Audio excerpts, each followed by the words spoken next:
I collected $3.5 million in high-ticket sales by the age of 25, and most of that comes down to one skill called ethical gaslighting. Now, I know how that sounds, and I named it that on purpose because when a prospect spends 40 minutes telling you how serious they are about changing their life, and then they say, let me think about it at the end, somebody on that call is being lied to. And the crazy thing is the prospect is the one lying to themselves. So in this video, I'm going to show you how to catch that lie in real time and call it out without feeling like you're pressuring them to close deals without having to chase them and follow up and them ghosting you. So first, let me define this to you before you guys go running in the comments. Real gaslighting is when you are getting someone to doubt what's true, but ethical gaslighting is doing the opposite. It makes it harder for the prospect to keep believing something that's false, especially when it's the story that they're telling themselves about why they can't make a decision that they already told you that they want to make. Think about a friend who tells you every single week that they want to get in shape. They bought the gym membership,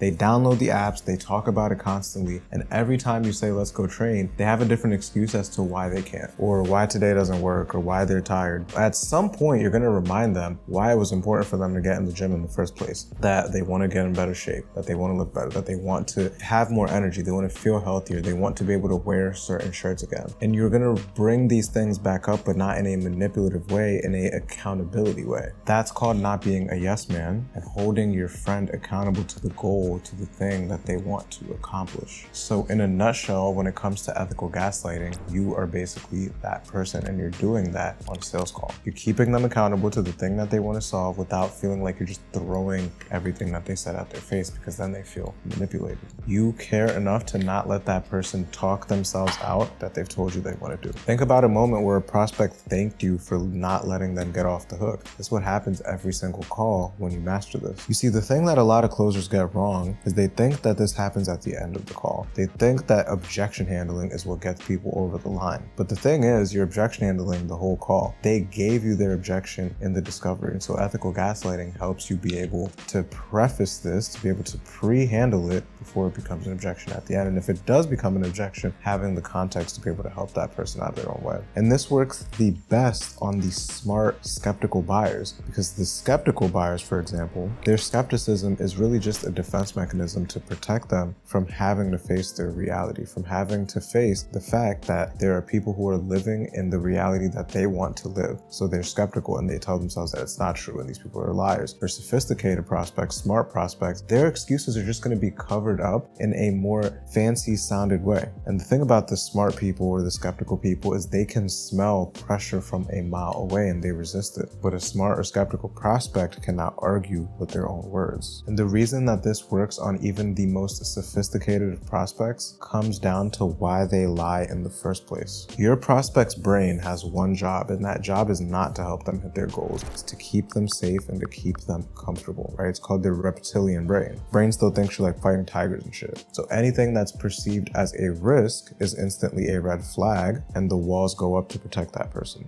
So that could be like a big investment, like a change in identity, like admitting that what they've been doing hasn't worked, right? If someone can come on a call and tell you all day long that they want to make 20 grand a month, 30 grand a month, they want all this freedom, they want to be able to do all these things with their kids, with their family, if they can come on a call and tell you that, but then at the end of the call, they hear a 5K or a 10K investment, and now they want to think about it. Now they're not sure if it's the right time. It's because there's a battle of identities. The identity that they say they want to be is battling the identity that they currently are, because the identity that they currently are is telling them, wait a minute, you're the type of person to think about this. Wait a minute, you're the type of person who takes time before his decisions. Wait a minute, the kids are about to start school, now's not a good time, versus the identity that they want to be that would have made the investment. And so where ethical gaslighting comes into play is you are reminding them that the identity that they are currently isn't serving the outcomes and the goals of where they want to be. So then you create this friction in their mind, you mind fuck them a little bit, ethically of course, and they're in this place of tension, and then that's where the sale's made. That's where people will make decisions and move forward even though it's uncomfortable, right? And you're not here to make it comfortable for them. Now, in order for all of this to land, you have to understand what each objection actually means. And so if we go down the list of objections, I need to think about it means that deciding right now feels dangerous than staying stuck, because being stuck is uncomfortable, but it's the familiar uncomfortable. So I'd rather do the familiar uncomfortable because in the moment, that's less risky, right? Thinking about it later is just the easy way to escape the decision in the moment, right? I need to talk to my spouse. Sometimes that could be a real concern, but 99% of the time, even if it's a real concern, they could still make a commitment, even if that's a deposit.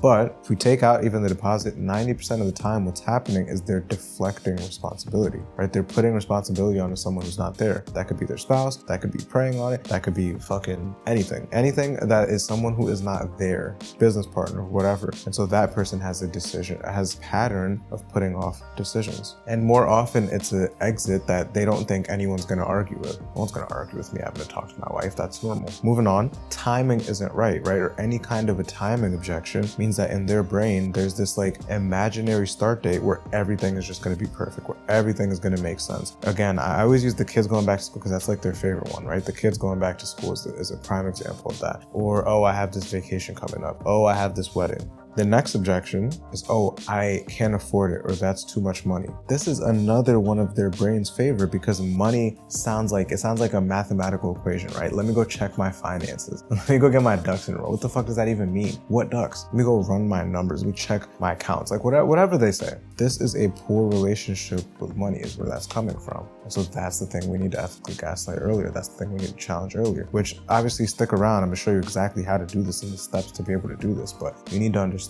where it comes from first for any of that shit to make sense. And the thing about the objections that you get are the objections that you give. And so the thing that you keep getting over and over again, and you're struggling to overcome, or you're struggling to find the words to be able to help that person see things in a different light, is because you yourself do not see it in a different light. You yourself believe that this is actually a sound way of making decisions. Maybe you believe that someone talking to their spouse is actually a sound way of making decisions. Like, that makes sense. Yeah, you go talk to your spouse, right? Because you deep down have a pattern of deflecting responsibility. Or maybe you believe that thinking about it is a sound way of making decisions. You just sit there and you just think through the decision before you make it. Or maybe you think a money objection, and again, you may not think this consciously, right? Consciously, you may think, oh no, thinking about is dumb. Oh no, talking to this, but this is how you make decisions, right? Money. Maybe you have a fear of dropping 10 grand, 15 grand on your own development. And so when someone says, oh, that's a lot of money, part of your brain says, oh, I believe that that's a lot of money as well. So how am I supposed to challenge that? I'm picking up what I'm putting down here. Get out of your own way first, handle your own objections first. Let's keep going. When you understand that the prospect is not lying to you on purpose, because you are lying to yourself right now most likely, and you're not doing it completely on purpose. Once you understand that, you stop hearing it as this like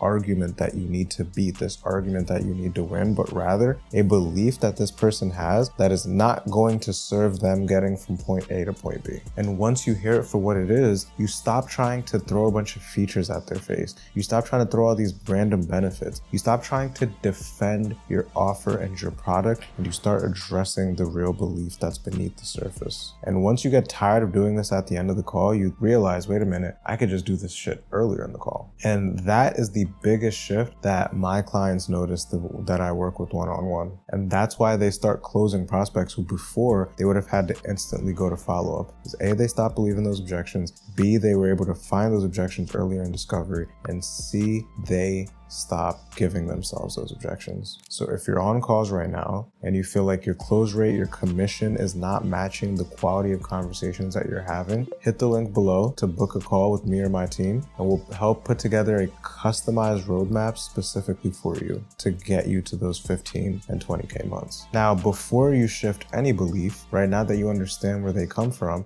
you have to catch the exact moment that the prospect checks out, which happens way earlier than you think, which is a big part of the reason you feel like you're having these great conversations, but then they're not turning into cash. Think about it this way, right? The objection at the end of the call is simply the announcement, but the truth is the deal died like 15 minutes prior to that. And you have to be able to see it happening in real time. Otherwise, you'll keep running perfect calls on people who are already out of the conversation. This is where your ability to read a room comes into play. A prospect can be saying all the right things, but then their energy is not, right? Maybe they're agreeing, maybe they're answering you, but you could just tell their energy's off. You could just tell that there's a flatness behind their tone. You can tell that this person is agreeing to agree and they're answering because it fits the conversation, but they're not actually with you. Maybe they're using very uncertain language and they're saying, well, I guess, well, yeah, it could be, I suppose, possibly. If that's the case, you're not actually having an impactful conversation with this person.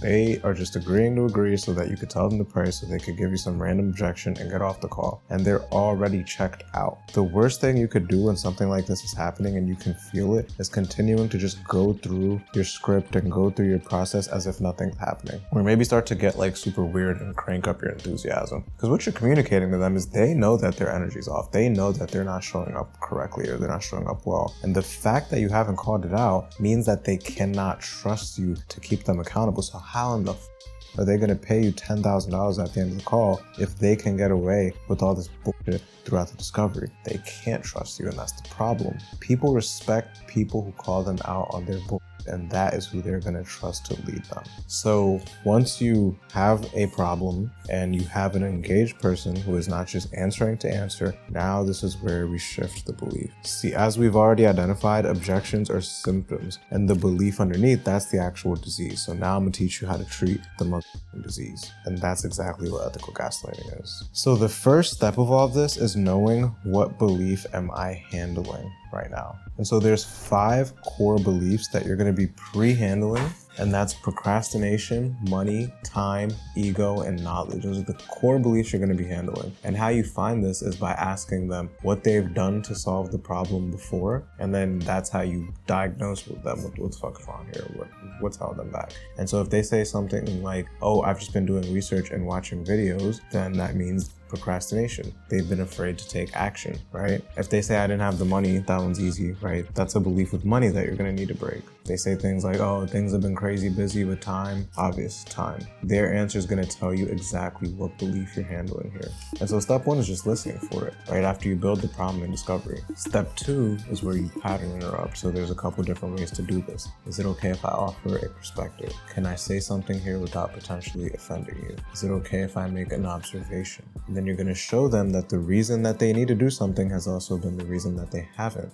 And then there's a contradiction in their mind. So on a money belief, it sounds like this, right? Money is kind of the reason you need to do something, right? So you can have more money to be able to reinvest in your business or travel more or spend time with your family or whatever, right? It's kind of the reason you need to, but it also sounds like it's been the reason that you haven't, right? And then, so after you do that, what you're going to do, this is all ethical because I know how manipulative it sounds, is you're going to logic track them. And so what that means is you're going to present something that's already true, that we can accept as true logically. So that's like an overweight person saying that they'll start going to the gym when they lose weight. We know that that doesn't make any sense. And so if you can agree that that doesn't make sense to start going to the gym before you lose weight, then you can also agree that this excuse of I didn't have money and that's why I didn't invest, we can agree that that also doesn't make sense. And then you ask them, do you see how the reason you've needed to do something has been the reason you haven't? If you did this correctly, they'll be like, yes. Okay, how so? And they're going to explain it. This is coming from their mouth.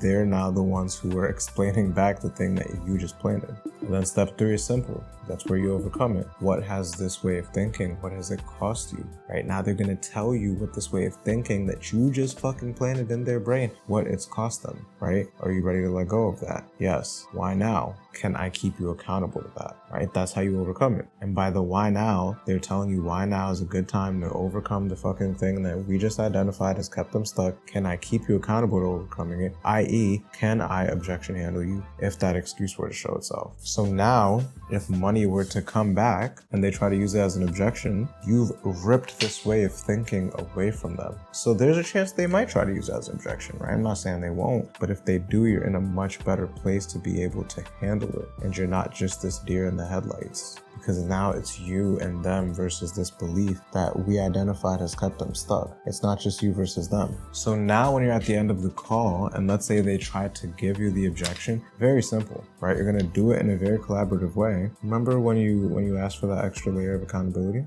Is it okay if I offer some of that? And then handle the objection. But now, and you tell them all the things that they brought up earlier, but now it's coming from a place of you two being on the same side of the table and not just you being the pushy sales guy. So now you know what's actually happening when a prospect agrees with everything and then still doesn't buy, and the story and the script and the comfort that's been running in their mind the entire call, and they're pretty much every day leading up to this call. And now that you know what's beneath it, you know what to actually handle, so you can stop falling for this BS at the end of the call and getting ghosted. But like I always say, in order to handle the voice inside of your prospect's head, you have to handle the one in your own. And the objections that you get are a reflection of the ones that you were giving. So stop giving yourself excuses to not invest into the training and the support that you know you need to hit a consistent 15 to 20 grand a month. If you want me in your corner to help you implement this and watch your calls and give you feedback and meet with you one-on-one, hit the link in the description, book a call with either me or my team. We'll put together a customized roadmap for you.